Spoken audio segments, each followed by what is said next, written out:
ปลาถูกไปน้องเลยเนาะเปิดภาพมาเมื่อนี้ก็มาอยู่ที่บ้านเบาตูนเด้อพี่น้องเด้อบรรยากาศยามสีแรงๆนะพี่น้องเนาะก็เจ้ามาแต่หัวแต่สวนพี่น้องเลยที่บ้านเบาตูนเพิ่นบรรยากาศยามแรงคักพี่น้องเลยทางนี้คือเห็นคือว่าเลยแหละพี่น้องเลยเนาะทางบ้านบ่อตูนเพิ่นส่วนหลายก็จะแม่นมีแต่รถไทยเนาะพี่น้องเนาะทางบ้านบ่อโกก็บ่แม่นแบบนี้พี่น้องเอ้ยเนาะสิเป็นรถกำนันพี่น้องเอ้ยเนาะแบบคืออยู่บ้านบ่อโกหรือว่าอยู่เฮือนบ่อโกนั่นแหละพี่น้องเอ้ยบรรยากาศยามแลงพี่น้องเอ้ยสวยงามตะเว้นกำลังสิตกดินเนาะพี่น้องเนาะท้องฟ้ามันนี่ก็ถือว่าแจ่มใสแต่ว่าก็มีลมบางส่วนหรือว่ามันหนาวแน่เนาะบางครั้งก็หนาวพี่น้องเอ้ย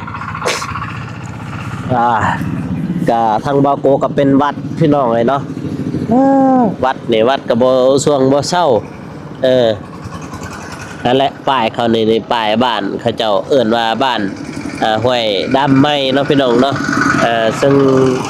อยู่ในตัวเมืองท่าแตงพี่น้องเลยเนาะบัดนี้ก็กราบสบายดีเด้อพ่อแม่พี่น้องเนาะบ่สิอยู่ภายในหรือว่าต่างประเทศกันยินดีต้อนรับเข้าสู่ช่องเบาโกสนมดซอปปลาวพี่น้องเลยเนาะมื้อนี้เปิดภาพมาอยู่ที่บ้านบาตูนไปเยี่ยมยามบาตูนหรือว่าไปหาเพิ่นนั่นแหละเนาะมื้อนี้พี่น้องเอ้ยเบาโกสิถามบาตูนมีอยู่2เรื่องเนาะพี่น้องเนาะเดี๋ยวเราไปเบิ่งนํกันเลยพี่น้องเอ้ยไปlet's go ไปโอ้โหนี่แหละเส้นทางไปยังบ้านบาตูนเพิ่นโอ้แม่งไม่เข้าตาดิอันนี้โรงเรียนประถมพี่น้องเลยเนาะโรงเรียนประถมสมบูรณ์บ้านหอยดำใหม่พี่น้องเลยพระเจ้ากลินกีฬาพี่น้องยามแรงแล้วพี่น้องเนาะบางครูบางคนกำลังมาแต่หัวแต่สวนพี่น้องเลยแต่ว่าทั้งบ้านเขาเจ้านี่ทั้งบ้านบาตูนนี่แม่นว่าการดำรงชีวิตก็คือการเฮ็ดหัวเฮ็ดสวนนั่นเองพี่น้องเลยเนาะเฮ็ดสวนกาแฟแล้วบ่ได้เพิ่นไปเก็บกาแฟเพิ่นนี่บาตูนนี่คือว่าเห็นเพิ่นไปเก็บกาแฟบ้านน้องบ้องเพิ่นบ่นี่อยู่สวนน้องบ้องเพิ่นไปเก็บกาแฟเนาะพี่น้องเนาะแต่ว่าของเพิ่นนี่แล้วบ่ได้บาตูนนี่โอ้ก็ยังเติบพี่น้องยังอยู่นี่เพื่อนเว้ยโอ้มาแล้วพุ่น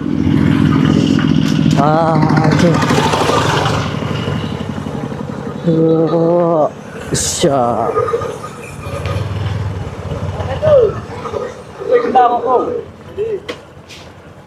บายดีแท้ว่าไปเก็บเฟบสาวมายังฮะมายังบ่ได้มันไก่โพดสิจูพูดได้รถเนี่ยมาทะเลหลังเบิ่งตีพี่น้องเลยสิไปใช่เฮ้ยไปประซุ่มได้เนี่ยซุ่มมีหยังประซุ่มอยู่ดอนซ่าเรื่องหยังซุ่มหยังเนาะผู้ใหญ่เนาะผู้ใหญ่มันต้องมีเบียร์สบายดีเด้อมีเบียกหลายวะเท่านี้เบียกหลายวะโอ้ยเบียร์ลายบ่ทัน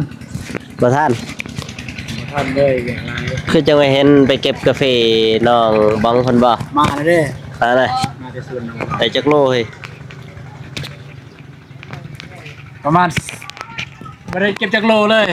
ฮะไปนั่นซื้อนำเข้าวะไปยามซื้อไปเบิ่งซื้อไม่ได้ไปเก็บแล้วเก็บกาแฟจ้ะฮะยังจะไปสวยเนาะยังบ่ทันแล้วจักเทื่ออยู่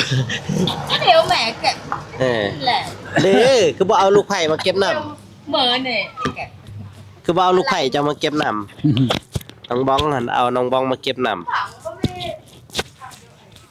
ของเจ้าเองน้องบ้องบ้องบ่มีของเจ้าเองเอ้ยตายแล้วเพิ่นยังเก็บของเพิ่นเนาะได้จักซอบเฮ้ยเก็บซองสอบ ฮะ 12สอบ 12สอบโอ้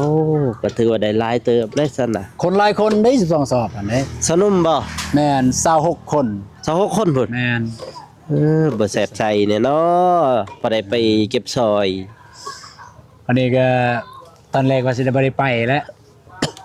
แต่ว่าก็จำลองได้ไป อือ อ่า ถ่ายคลิปบ่นี่ ฮะ มาจะถ่ายคลิปบ่ แม่นนี่กำลังสิติดกาแฟอ่า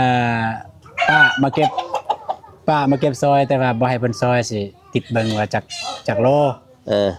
สิให้เงินนะ ได้เงินให้เพิ่น แม่นแต่จริงเพิ่นมาซอยแล้วก็สิติดให้ที่ต้นเพิ่นก็บ่ เก็บ ได้ อ มี ยู่นี่บ่ แม่นอยู่นี่แหละ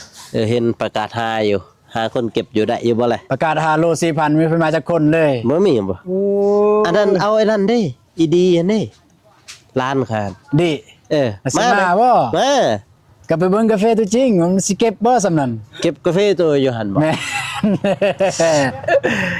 บ่ได้หลายได้กาแฟแล้วเดียวได้ โอ้มั เก็ น บ ก็ด เล่ ก ม มันดกได้มื้อนั้นเด้มันดกได้มื้อนั้น ด เด้ ก2-3กกซิดอก มีแต่ว่า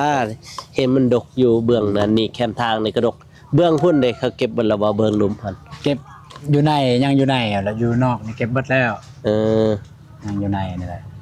เราจากมื้อละบ่ได้อาบน้ำ อันนี้ว่าความซื่อเลยตั้งแต่นั้นมาเลยบ่ได้อาบ อุ้ยตั้งแต่ไปบ้านน้องก็เด้อฮะ เด้ย อุ้ยมันบ่แม่นนะบ่แม่นแหละ ยอกอาบ อามื้อใด อาบเมื่อวานนี่ก็อาบ แม่นบ่ เมื่อวานอาบแล้วก็ต้มบัดนี้ อืมว่าได้ มี บ่ กินแม่นต้มน้ำร้อน บ่ได้ต้มอาบบ่ ต้มน้ำร้อนแล้วก็อาบบัดนี้ จักคนเฮ้ย เมื่อวานบ่ เออ 4-5 คน เขามาแต่หัวแต่สวนเขา มาแต่ น้องบ้องแล้วมาแล้วบ่ ย่างเลยทาเบิ่งมาจังหน่อยเรามา ไผยอกาแฟไปเลย หึ ไผยอกาแฟ มีคนยออยู่ผู้ชาย สนุมฮะ แม่นสนุมยอให้ ข้าวแบบกล่องร้อนบ่หรือว่ามีแต่สนม ว่านะสนุมบ้านนะตัวอย่าง บ้า ว่าน เป็นจุเป็นหน่วยสนุมหน่วยอะนะ เออ อย่างว่าหน่วย3มีสนุมจักคน เออ ก็ไป เลยสามมีจักคน ตัวอย่าง เขาแล้วบ่แม่นมันจักคนมีครอบครัวนั่นแหละผู้สามมี นั่นแหละก็เจ้าสามมีเจ้าครอบครัว เขาก็ไป อ่า เที่ยวหนึงเท่าไหร่อีก500,000คือเก่า ล้านห้า ล้านห้าแล้วว่าเดือนนี้ แม่นล้านห้า มื้อนึงคือว่าจังหว่า500,000 500,000นี่ซื้อของกินไปได้เรืออยู่ล้านหนึงอ่า แต่ตอนมื้อนั้นหั่นเฮาไปเก็บกาแฟน้องอภรหั่นเห็นสนุมมัน500,000เพิ่นว่า แต่ว่า20ปลายคนคือกันได้21คนคือกัน นั่นแหละ สิติดกาแฟเขาบ่ ยังจะทาติดกาแฟได้สอบแข่งแล้วเราได้สิติดให้ โล 4,000 โล3,000 คือว่าโล 4,000แต่ว่าโล 4,000 โล4,000นั่นประกาศในเฟซผู้ใดตอบในเฟซผู้นั้นมามีโปรเด้ มีอยู่บ่มีอยู่บ่ บ่มี บ่มีเลย บ่มีเลย เด้อ ไปมาเลย เห็นประกาศในเฟซว่าหาคนเก็บกาแฟว่าซั่น อ่า กาแฟบาวตูน จักหน่อยเนี่ยสิประกาศโล 5,000จักหน่อยนี่ โล 5,000นี่ เดี๋ยวมื้อรอบสุดท้ายเนี่ย โล 5,000 โล 4,000ก็บ่มีไผเก็บเนาะ แมนโอเค สุดยอด มาแล้วอัปเดตเลยเสด็จเด็ดนิดนึง อันเดทำกันเลยอะ โดยเดินทำกันเลยไปพี่น้องมาแล้วพี่น้องเลย นี่แหละพี่น้องเลย เนี่ย บาวตูนเพิ่น ตะซิงมาแล้วพี่น้องเอ้า จ้างเขาเจ้ามา จับมา เก็บกาแฟของเพิ่นเองเลยพี่น้องเนาะปีเช้า ย้อนเลย น้องไอ้ท่าน เบิ่งสิเบิ่งมาทานอยู่บ่ ก็ซื้ออยู่ โอ้ ได้อยู่ได้อยู่ 55โลเอ้ย เอาย่อเบิ่งนี่ซองสอบนี่เลยนี่มัด 55 นี่สิเบิ่งว่าทางป้าเพิ่นได้เท่าใด ท่านบ่เพิ่นเก็บฮะท่านบ่ แม่นซองสอบอันนั้น ซอง ข ส อ อง บ แม่ของน้องทราย แมวน้องทราย เสือกมัดก่อนเบาเสือกก็ได้ซุปเอ้ยจับเลยจับจังสิประคองไว้ซุปเบาเสือกก็ได้ประคองไว้ ได้ซองสอบแต่เช้ามาเพิ่นบ่ แต่ซองสอบเบิดมือแล้วเนี่ย ฮะ ครับ เพราะว่าผู้เฒ่าแล้วก็กาแฟมากสำนีแต่ว่าไวเด้ก็เก็บตัวนี้ อืม กันกาแฟงามกาแฟดกเนี่ยโอ้ย เออ บ่ได้บ่4-5 สอบ4 สอบ เออนี่ยัง2 สอบ นี่บ่มีน้ำหนักกาแฟนี่บ่ฮอด50 โล ไปเบิ่งดูเบิ่งหน่อยดู อย่างนั้น โอ้นี่ บ่มีน้ำหนัก มันตัวแห้งลายได้มากแห้ง เรา ลาย เก็บงามเนาะครั้งที่เท่าไหร่เราเก็บไปหุ่น มันหลักอ่ะ นู่นไปหุ่นบ่ได้เห็นในกล่อง เออ บ่เห็นเลยตัวนั้นเด้อ เห็นบ่ใช่บ่เห็นดอก ไปแล้วสิเบิ่งว่าเพิ่นได้เท่าใดจักหน่อยสิแล้วติดก็สิเอาเงินไปให้เพิ่นอยู่หั่น เพิ่นเมื่อยแล้ววัน สอง นี้ สอบซ้อนกันเลย 50 บ่ฮอด50ตัวนี้ 46 46ใส่2 สอบเลย มัน โอ้ จึงฮู้ว่ารวมทั้งหมดเท่าใด เออ ฉะนั้นจับเลยประคองไว้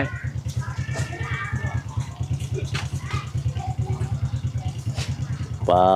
โถตั้งแบบหนึงติมันจึงสิบ่ตกตั้งแบบหนึงหั่นนะสิเลี้ยง แบบหนึง เอาคนมานี่ แม่น ชุ่มสิแหละ มันจึงอยู่เห็นว่า 80 จำบ่พอดี80 โลพี่น้องเอ้ยเบิ่ง ไปเลยเนาะโอ้ เป๊ะเลย80 โลเบิ่ง80 โลนี่เท่าใดได้แสนปลายว่าได้เป็นมัน200,000บ่ 80 โลหัน3บ่คูณ สาม คูณ แม่น80 โลคูณ 80คูณ สาม 3 โอ้2,400,000 ปะโถ 2,400,000 ใช่เฮ้ยบ่เห็นเลยมั่วให้ลงรูปดิโอ้2,400,000 เป๊ะเนาะ บ่ธรรมดาเด้2,400,000เพิ่นพี่น้องเอ้ย โล3,000บ่ โล3,000 เออ ก็ซ้ำขนาดผู้อื่นเนี่ยเขาจ้างพูดอยู่เทึงภูไปเก็บอยู่เทึงภูยัง 3,000 เออ เฮาใกล้ๆเนี่ยยัง 3,000 เออ เพิ่นอยู่เทึง เอา ภู ต้นนั้นนี่ของแม่บ่ มันคงแม่ เรามาติดว่ากันได้เท่าใดล่ะเก็บเป็นมื้อนี้เบิดมื้อบ่หันเลยว่า หมดมือแล้วนี่ เออ หมดมือเลยของตาสิงผู้ใดเนี่ยสุบ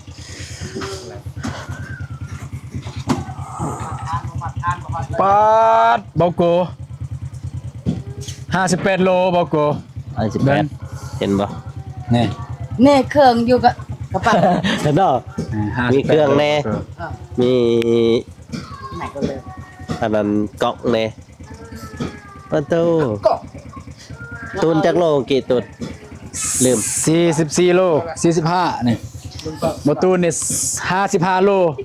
พอก็ได้ คันเอากระเป๋านี่เอาโทรศัพท์ออกนี่ยัน53 โล ของข่อยประมาณ55คือกันประมาณนั้นนี่มันมีเสือในแล้วก็ โอ้ยเสื้อบ่ได้หนักดอก มันหนักปานใดเนาะนี่ก็ได้ละโลหนึ่ง2โลหมด 2,400,000 2,400,000 นะเบิ้งสิเอาเงินให้แล้วก็แม่ไปให้เลย 2ล้าน4 2,400,000 1 2 3เอาที่เรือยัง 60,000 ดองให้กันเลงได้ งานแบบไปหาเสร็จพี่ดัง บ่มีไป50เอา บ่มีไป ยัง 50เอาไปแชน 60,000เพราะว่ามีแม่เฒ่าเป็นไปเก็บซอยเด้เก็บซอยแม่ เป็นบ่ เอาไปให้เด้อมันดังเด้อเนาะอามานี่2,400,000ที่เหลือก็ให้แม่เฒ่าที่เหลือยัง 60,000 กีบ60 ข้าวไปอะไรนี่เลยข่าว ยัง60เขาเจ้ามา โอเค ต้องจะเอามีไปหาเสร็จ บ่มีไป50พี่น้องเลยเนาะ ไป บ่ตูนเพิ่นสิพาไปเบิ่งที่ดินเพิ่นจังฮอดใช้เลยหรือว่าบ่อนที่ว่าเพิ่นจะสร้างบ้านนั่นแหละ สำเกา พี่น้องอ้ย สำเกาสำเกาบ่ได้มีหยังเพิ่มเติม เบิ่งไปอัปเดตให้ หนาว พี่ๆเพื่อนๆแล้วว่าพ่อแม่พี่น้องเนาะเพิ่นได้เบิ่งว้าหนาวอะได้เย็นขนาดทางนี้นี่ อากาศ พอ เย็น เตียงแล้วลงมา อากศหน แล้วบ่ บ่เตียงเพิ่นกำลังลงมาเพิ่นบอกให้ไปท่าอยู่เฮือนน้องบองเพิ่นว่าไปท่าแน่เพิ่นว่า ถ้าอยู่เฮือนน้องบ้อง แม่นจักหน่อยก็ไปนำกันเลยจักหน่อย อืม ไปท่านำกันเลยอยู่หั่น สิมาอัปเดตเนาะ อัปเดตบ้านน้องบ้องอีกพี่น้องเลยว่ากระโดนเติบไปได้ที่ว่าเพิ่นเมื่อแล้วก็เอามาอีกเอาเฮ็ดบัดนี้รถไทยกับรถอันนี้ FC เด้อว่าซั่นเขาเจ้ามาแต่เก็บกาแฟน้องเลยเนาะ กาแฟ หนาวได้พี่น้องในทางนี้นี่เห็นบ่ต้องได้ใส่เสื้อกันหนาวแค่แน่มื้อนี้เบาโคอัพตอน ซื้ออยู่ไสเสื้อนี่ เขาย้ายให้ ข้าวใหญ่ไผใหญ่ เสียงขวางเขาเป็นกีฬา คอนาตี้ กีฬา คอนาตี้ ทิมแขวงเป็นตัวเดียวนี่แหละก็จะหาได้อยู่แบบนี้เนี่ยมันอุ่นนี่ลิยอมรับว่ามันอุ่น อยากเอามานุงอย่าได้ทั้งทรงทั้งเสื้อเลยนะ ตรงนี้หายากเลยวันนี้แหละเสียเทือนเพิ่นนี่คือไปทั่วเอ้ยงัวบ่เข้าบ่ งัวเข้าก็จักสิไปกินหยังบ่มีหยังแนวกินเลยยัน เออ มีแต่กาแฟกาแฟ มาเบิ่งที่ดินหรือว่าบ่อนจะสร้างบ้านให้เพื่อนตุนเก็บแล้วหรือบ่เว้ยเก็บไปเฮ็ดนี่ มันยังหอบเดียวแล้วนี่ ฮะ ยังหอบเดียวแล้วทางนี้แต่ว่าทางล่างนี่ยังกาแฟอ้าย นี่ยังไม่ไผเก็บทางหลัง มันได้หยังอยู่ติเนี่ย ยังทางหลัง เป็นหยังอยู่โอ้ส่วนบางคนนี่เห็นไปบ่ได้เลยแล้ว ว่าให้น้องอภรณ์ไปเก็บซอยอุ้ยเศร้าบ่ให้เพราะว่าย่านกกไม้ล่มทับย่านเขาเจ้ามีนั่นมีนี่อีกบริเวณอีก แม่นแล้ว เพราะทางนั้นมันมีแต่ล่มเด้ มีแต่ล่มบัดนี้ นี่น้องบอง แม่นบ่ พูน โย่ เราลงไปหาเด้อก ำลังมาแต่สวนเนาะ มาแต่สวน เพิ่นมาเด้อโอ้ยมื้อวานนี่เบาโกมาแต่สวนค่ำพี่น้องเอ้ยมีแต่ว่าล้างตีนล้างมือขึ้นไปนอนเรียบร้อยบัดนี้ ความหนาวเมื่อวานแห้งหนาวกว่านี้เมื่อวาน หนาวเมื่อวานหนาวกันนี่เลย เมื่อวานนี่ทางบ้านเบาโก12เว้ยทางบ้านเบาโกเมื่อวานนี้พี่น้อย9องศาอ้าวเจ้าไปจนบ่ได้อาบน้ำเลยนะขึ้นไปแล้วมีแต่ล้างตีนกับมือ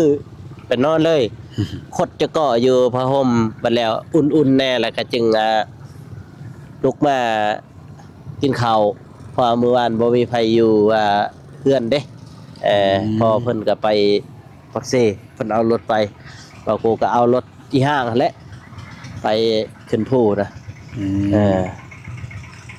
พอใช้หลายบ้านนี่สั่งแล้วบ่เซาตีนหยัง ยังจะท่มเติมอีกไปพุ่นยังจะท่มเติม มื้อใดว่าชมมาเด้ ฮะ มื้อใดก็ชม นี่แหละก็เบิ่งเพราะว่าบ่เตียงลงมายันบ่มีเวลาแน่ก็เบิ่งตัวจริง เงินเดือน YouTube ออกก็ใส่เลยแล้วทางนี้ทมมันเลยแล้ว เงินเดือน YouTube ก็ประมาณอยู่100 ล้าน เจ้าก็ล้านชาวก็ล้านซำได้สิเอา ทมมาเท่านี่ทมแล้วก็คำว่าทมก็เงิน YouTube ชาวล้านก็อีสังซื้อเสาตีนเสา ซื้อเสานั่นแหละซื้อเสามาก่อนแล้วก็จึงซื้อบล็อก เอาไผเสียให้ไปเลยมีแผนแล้วบ่ เฮ็ดเนี่ยเพราะเขาบ่มีเงินสิจ้างสร้างอะนะว่าสิหาคนในบ้านมาเฮ็ดให้พี่น้อง เขาก็สิมาอยู่ว่าล่ะ คันแล้วเวียกแล้วงานก็มาผมบ่แล้วเวียกบ่มาคือยามนี้นี่ยังเวียกอยู่ ผมบ่มาดอก ยามนี้แห้งหนาวอีกพี่น้องโอ้เบิ่งไงกุ้มแล้วเจ้าบาดนี้เฮ้อถ้าเฮือนอยู่หั่นไงกุ้มแล้วบัดนี้น้องบองเพิ่นก็เลิกค่ำได้มื้อนี้นี่คือจังว่าเห็น5 โมงปลายแล้วนี่น่าก็เลิก หนาว เอาว่ะ เบิ่งสิเบิ่งจากองศา เมื่อจากองศาประมาณ17นี่แหละไปโอ้ท้องฟ้าพี่น้องปูโทงาม กำลังงามเนาะท้องฟ้าเนาะ กำลังเป็นลายเสืออยู่ แบบเก็ดปลานั่นพี่น้องเก็ดปลานินปลาใน คือปลาใน เก็บไปใน เพราะว่าตะเวนนี่ตกดินแล้ว แต่ว่ายังซองใส่เมฆ เออ ซองใส่ก้อนเมฆ บ่ได้เข้าไปบ้านน้องกระเดยบ่ ไปเมื่อนั้นไปคนเดียว มือที่ช่องนะ งาน เออ ไปติดประตูไว้ต้นนมกระเดยบ่มีห้องน้ำ บ่ได้บอกต่อบ่ได้สืบต่อบ่ เพราะว่าสิสืบต่อก็ยังรอท่าเบิ่งเพราะว่าคือจังซี่แหละบ่เตียงลงมายันว่าเฮาบ่มีเวลา บ่ไปสืบต่อตัวโบกหั้นนะบ่ได้บ ยั อก ง ต่อ บ่ได้บอกต่อ เออคิดว่าโบกซอยเพิ่นทางหลัง เบื้องหลังข้างหน้ามันยังแต่เบื้องนั้นประเทศเทกำลังก็ได้ เพราะว่ามื้อนั้นเบาโกก็พาเขาเจ้าโบกค่อยหน่อยพาเบาตูนแล้วก็น้องชายเพิ่นโบกโบกห้องน้าให้น้องก็เลยแล้วเบื้องหนึงพี่น้องเอ้ยข้างหนึงซะว่าซั่นข้างหนึงถามว่างามบ่งามอยู่เฮ้ย ก็โอเคได้สำนั้น โอเค สำ วะ ใดเฮาบ่แม่นสร้างเด้ ทาง โอเค ทาง ได้ จะเป็นเนาะ แม่น สร้างจะเป็นพี่น้องเลย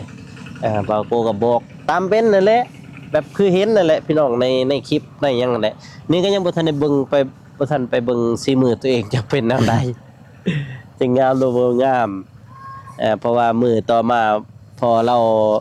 คันบ่มื้อนั้นหั่นก็ว่าสิอันนั้นคือกันได้ว่าสินอนท่าแตงมื้อนั้นหั่นแต่ว่าพอเราสิเมื่อปากเซได้เอารถ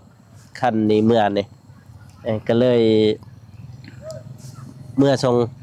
พุ่นเพิ่นลุกแต่เช้าพุ่นแต่4โมงพุ่นเพิ่นเมื่อเขาว่า6โมงให้มีนาอยู่อีสังบอนเวียกพะนั้นบอนนะฮะให้มีนาตอน6โมงเช้า ยานบ่ทันเริ่มหนาวแล้วพี่น้องเอ้ยแห้งเย็นมากแล้วบัดนี้นี่ ผู้ใดมีเสื้ออุ่นใส่แล้วร้อนเลย ฝากมาเด้อพี่น้อง ฝาก เด้อ มาเด้ออันนี้ ได้ คอ มี เด้ เสื้ อ อมีเสื้ออุ่น เออ ๆกันหนาวนั่นน่ะ แบ่ง คือหนาวแบบนี้นี่กันแบบนี้นี่ แบ่งกันใส่แบ่งกันใส่ แบ่งกันใส่ อันนี้โอ้ยบ่ได้ดอกเสื้อ ทางลาวใต้อันนี้ บาง จะ แฮงนะ หนาวแห้งเนาะพี่น้องเนาะเย็นทางบ้านเบาโกแห้งคักคือว่าแล้วมื้อวานโอ้ยสมหนาวแท้ไปเบิ่งองศา9องศาจักสิว่าเลยทั้งลมทั้งฝนถ้าพี่น้องได้เห็นคลิปมื้อวานนี่เมื่อเช้านี่ที่เบาโกลงกันเพราะว่าถ่ายมื้อวานนี่พี่น้องลงบ่ทันเน็ตซ่าก็เลยมันบ่ได้ประมาณตีหนึ่งบ่ตีหนึ่งตีสองมันได้สำนันพอดี จึงมาลงคาบเช้าให้ 7 โมง ให้ บ่ พี่น้องบ่ตีหนึ่งก็ประมาณ1 โมงกลางคืน เที่ยงคืน นะเที่ยงคืนนั่นประมาณนั้น จนใกล้เที่ยงแล้วใกล้เที่ยงคืน เกินตีหนึ่งตีสองตีสาม อืม ตีสี่ 12 โมงกลางคืนแล้วก็ตี 1ตี 2ตี 3ตี4ตี5ตี6ตี7ตี8นั่น บ่มี บ่มีบ่ ฮอต ฮอตตี ตีห้า 5แล้วก็ฮอต6โมง 6 โมงเช้าวันนี้ 7 โมงเช้า8 โมงเช้า9 โมงเช้า10 โมงบ่าย10บ่ายเที่ยงอะไรอย่างไร11ก็เที่ยง12ก็เท่าไหร่กัน เขาเอิ้นว่าจังซี่เกินไทยเอิ้น6 นาฬิกา7 นาฬิกา8 นาฬิกา9 นาฬิกา10 นาฬิกา11 นาฬิกา12 โมงตรง แล้วก็ บ่แม่น บ่าย1โมง บ่แม่นแนวนั้น6 โมงเช้า7 โมงเช้า8 โมง9 โมง อันนั้นของ กำลัง ลาว สวย อันนั้นของลาวอันนั้นของลาวอันนั้น บอกเขาก็เอิ้นได้นะคือกัน บ่6 นาฬิกาตอนเช้านี่6 7 โมง6 โมงเช้านี่ทางเฮา6 โมงเช้าทางเขานี่6 นาฬิกา 6 นาฬิกา แม่น ว้ายหนาวพี่น้องเลยบ่อยากให้เว้าเลยความหนาวทางนี้นี่ทางบ้านบาตูนนี่ก็หนาวคือกัน หน้าเบิดนั่นแหละแต่ว่าไปทางลุ่มพูดมันจะใครแน่เด้อ แต่ว่าสังอีกระดักกระเดอกต้นคุมได้แม่เนาะ แต่ว่าบ่เตียงเพิ่นสิเข้ามาหาน้องบองบ่มื้อนี้แม่นบ่ แม่นเพิ่นว่าสิเข้าหาน้องบอง เพราะว่าเพิ่นลงมาแล้วแต่ว่าบ่กูก็แซนหาอยู่บ่เมฆจักเพิ่นฮอดใช้เลยเด้ถ้ามาฮอดใช้ เพิ่น แล้ มาว ประมาณ5โมงฮอดเพิ่นว่าก็แซนหาบ่เมฆเพิ่นตั้งแต่4-5 โมง4 โมงเฮาแซ เพิ่น น ว่า หา 5โมงฮอดก็นี่แต่ว่าเฮาก็ไปถ่ายอยู่หั่นเลย นั่นน่ะ หาบ่โกนและถ้าบ่ตุนมีรถ น้องสายเอาไปอะไรเมื่อกี้นี่ อันนั้นก็แมันอยู่บ้านน้องอันนั้นบ่ เสียงเพลงกันบ่ อยู่บ้านน้องบ้องตี้แต่ แม่นอยู่บ้านน้องบ้องเสียงเพลงกัน นี่ก็เจ้าลิน สไลเดอร์ คำแล้วมื้อนี้แห้งค่ำมื้อนี้แห้งหนาวมื้อนั้นหั่นมื้อที่ว่าแล้วโบกบ้านน้องก็เดินเป้าเบากูสัตว์อย่างใหญ่เลยเมื่อเฮือนอันนี้ใส่เสื้อกันหนาวตัวนี้มื้อนี้ที่บ่ได้ใส่กันน็อกมานี่ลืมครับ มื้อนี้เฮ็ดล้อมื้อนี้ แม่นบ่ เฮ็ดล้อ บ่มีนะ มาใส่หมวกกันน็อกเฮ็ดล้อเพิ่น รอแล้วไผๆก็ว่าบ่กูรอ บ่ตูนก็ยังว่าบ่กูรอ โดยลอยลี อันเด้เนาะ กันจัดอันดับกันดับ เต็ อั ม นดับ 10 1คุมขี้ร้าย บ่เต็ม10ให้เท่าใด เต็ม10บ่ เอ้ย เต็ม10เนี่ยให้9.9 ความรอหั่นบ่ โดยความรอ ความรอ คันแต่งอีกหน่อยหนึงเต็ม10เลยบัดนี้ แต่งยัง แต่งกายแต่งคุมรอซะ แต่งกายเต็ม10เลย งาน บ่แต่งก็ได้ มาเก่าเลยปรับมาเก่าเลย บ่ทันฮอดปรับมักชิปครับป้าดดอกเบิ่งทางกาแฟเพิ่นพี่น้องเอ้ยท้องฟ้ายามแรงตะเวนกำลังสิตกดินงามเมื่อกี้นี่นะอยู่ทงนาบ่ได้ถ่ายแวะถ่าย ก็อยู่ตรงหน้าและงามวิวงามอยู่ตรงหน้าพุ่นแหละวิวงาม ว่าเฮือนนี่พุ่นแหละบัดลังพุ่นแหละพี่น้องเอ้ยเนาะเพิ่นจะอัปเดตต่อให้พ่อแม่พี่น้องเพิ่นได้เบิ่งนี่ก็คือเพิ่นสิถมดินต่อแล้วก็ สิถมดินเติม ซื้อเสาซื้อหยังนี่ฝากเป็นกำลังใจให้เพิ่นคือเก่าคือกันพี่น้องเอ้ยเนาะให้ได้บ้านสำเร็จไวๆบ่ได้มื้ออื่นคือเห็นว่าอันนั้นพี่น้องเอ้ยเนาะมื้ออื่นแม่นว่าบ่าวนงเพิ่นได้ชวนบ่าวโกไปผูกแขนน้องเอวานะพี่น้องนะมื้ออื่นนะ เบาโกกับน้องพร เป็นหยังอีก มาไปเอาน้องพรบ่ แจ็คเด้มื้ออื่น เป็ นี่ นส่วนเบาโกก็ต้องส่วนน้องพรเลย แบบเบานงส่วนเบาโกแต่เบาโกแล้วแต่สิส่วนผู้ใด นั่นน่ะ แจ็คสิชวนผู้ใดแล้วบัดนี้ อืม มื้ออื่นพี่น้องเอ้ยเนาะแม่นว่าบ่าวนงเพิ่นว่าผูกแขนน้องเอวาเพิ่นพี่น้องเอ้ยตั้งพอดีเพราะว่าเบาเตียงเพิ่นลงมาเลยเด้ แม่น เพิ่นลงมาฮอดมื้อนี้นี่แหละพี่น้องเอ้ยเพิ่นลงมาฮอดแล้วก็มื้อประมาณ 7-8 โมงหรือว่า9 โมงนั่นแหละเพิ่นก็สิเฮ็ดผูกแขนนี่แหละพี่น้องเอ้ยเนาะผูกแขนน้องเอวาเพิ่น โดย ไปตัว ไป ไปกับไผน้องบองบ่ แม่น ไปผู้เดียวแล้วเบาโกสงสัยไปผู้เดียวจักมื้อแรกเนี่ยถ้าว่าบ่ฮู้ว่าจักสิเมื่อบ่ถ้าบ่เมื่อก็นอนนำบ่เมฆจักเพิ่นใจนอนบ่อาบน้ำเลยได้เบาโกอาบน้ำแล้ว บ่อาบดอกเบิ่งทรงเนี่ยว่า อา อา บบ ดอก แล้วอาบแล้วอาบแล้ว แต่ว่าคันไปนอนบ้านพักแค่แน่ดอกมีหม้อน้ำอุ่น อยู่บ้านบ่โกก็ยังอยากได้หม้อน้ำอุ่นอยู่ อยากได้คือกันนั่นแหละแต่บ่ มา มี สบายพอได้มาแต่ดึกๆเดินๆก็อาบนะคันว่ามีหม้อน้ำอุ่นบ่เป็นหยังบ่ต้องห่วงแต่ว่ามันต้องได้ใส่หยังอีกเด้หม้อน้ำอุ่นนั้นคันบ่อันใช้แท่งธรรมดาก็อย่ามันตาย